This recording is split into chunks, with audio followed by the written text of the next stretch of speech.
everybody, Quinn Kennedy here. It is February 16, 2018, and on the last video it was about how to parent a disabled child, and on this video I wanted to talk about how to be friends with a disabled child. And I mentioned this kind of briefly in a previous video about how to introduce yourself and how to break the ice. But this is going to be talking about what it's like to be an actual friend, because it doesn't quite work like everyone else. And a lot of the things, the advice I'm giving, I've made these mistakes before, but that's why I'm making this video, is to kind of lay everything out, explain everything, so you understand me a bit more. And first off, whenever I ask to hang out, you don't quite know what that entails. Because usually when people ask to hang out, they get dressed, like, want to brush their teeth or whatever, and somebody picks them up and they're gone for the whole day or whatever. But me, I always have to rely on people to get me ready. Like bathe me, clothe me, get me up in my chair. And I have a treatment every 6 hours that I can't really speak very good when I'm doing my treatments. So everything I do has to be meticulously planned.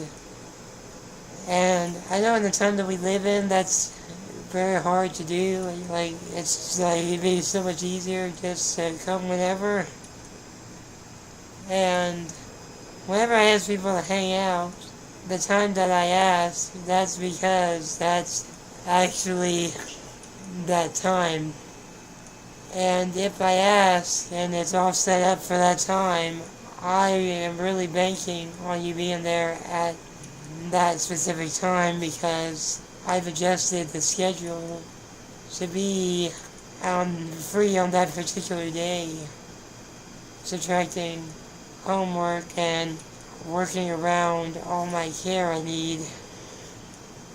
And also I tend to like to meet at my house here, because I can go out, but it's a lot of work, especially if there are guests, because I can't just get in the van and leave. I have to pack extra batteries, make sure I have supplies. And the batteries are to keep my ventilator running, because it runs on a battery, and if it runs out, it stops and I can't breathe, so I need those batteries. And every time I leave, say, to the doctor or leave just to the store or wherever, they usually spend the whole morning packing the van and making sure that my chair and everything is ready before I'm even up. And when they bathe me and everything, that takes a bit of time. And even when I don't have guests, it's really hard to get me up at the time I would desire to do homework. And occasionally that can be frustrating, because I always felt that people never really got that, so they kind of just, put it off, like, well, I don't know if I'm ready for that, like, it's too much work, I hate planning things, and I honestly hate it too, I really do hate it, but that's how I have to live. And so I'm just comfortable with that now. And next up, I wanted to talk about, I think sometimes people don't know quite what to say, because whenever I use the word death after that enters the conversation, say I was only supposed to live 3 or 4 years, I have a chronic disease, people, they naturally feel sympathetic, which is realistic, that's how humans behave, and that's a good thing also. But sometimes that becomes the bulk of the conversation is about how you avoided death and how you've been able to cheat death for so long. And that's cool, like I love informing people about that, but I at the same time like to discuss normal things like what I did today or what you did today or how you're doing, all that stuff, what your interests, all that stuff is just as important, more important. And, after a while, it's like when you naturally hear that, it's like they gave my mom and me looks all the time, like sympathetic looks, which isn't bad. It's just that occasionally it just makes you feel like an oddball, I guess, because it's like we all have expiration dates, all of us, like disabled or not, and we don't really think about that because we're too busy living. And I think when you're disabled or look like I do, kind of decrepit and weak, that tends to be at the forefront, and which is just natural human behavior, and I'm trying to get past that to an extent to where that's still important conversation, but it's not the bulk of it, not the crux of the conversation. And when I go out, I still have fun, and the friends I get, they still have fun too, I feel like.